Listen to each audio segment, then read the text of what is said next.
మీకు తెలుసా నిజంగానే మోషేనే ధర్మశాస్త్రాన్ని రాశాడా, లేదా ఆకాశం నుంచి మరొక విధంగా మనకు ఆ ధర్మశాస్త్రం అందిందా? ఎంతమందికి తెలుసు? మరి చాలామంది చెప్పే విషయం ఏంటంటే ధర్మశాస్త్రాన్ని రాసింది మోషేనే అని చెప్తారు, ఆయనే రచించాడు అని చెప్తారు. అయితే మరి వాక్య లేఖనాల ప్రకారం కొంచెం డిఫరెంట్గా ఉంది. మరి మనం ఇది కూడా పరిశీలించాలి, నిజంగా వాస్తవం ఎలా ఉందని కూడా తెలుసుకోవాలి.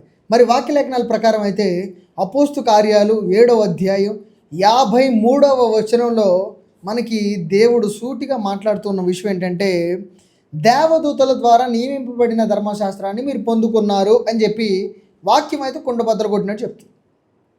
మరి చాలామంది చెప్పేది ఏంటంటే మోషే మోషే మోషే అంటారు, కానీ ఇక్కడ వాస్తవానికి దేవదూతల ద్వారా నియమించబడిన ధర్మశాస్త్రాన్ని మోషే రాశాడు.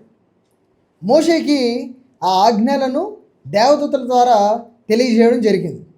ఆ ఆజ్ఞలు మోషే రాశాడు. మోషే రాసిన 10 ఆజ్ఞలు ప్రజల వద్దకు చేర్చమని దేవుడి ఆజ్ఞ ప్రకారం ప్రజల వద్దకు వచ్చింది. ఇది జరిగిన వాస్తవం. మరి ఎవరికైనా ప్రార్థన అవసరతలు ఉంటే, కష్టాల్లో ఇబ్బందులు ఇరుకుల్లో ఉండి చాలా వేదంతో నలిగిపోతున్నవారు ఎవరైనా సరే, నిజంగా వారికి ప్రార్థన అవసరతలు ఉంటే కామెంట్ బాక్సెస్లో వారి ప్రార్థన అవసరతలు తెలపండి. ఖచ్చితంగా వారి కోసం నేను ప్రార్థిస్తాను. అందరికీ ప్రైజ్ ది లార్డ్.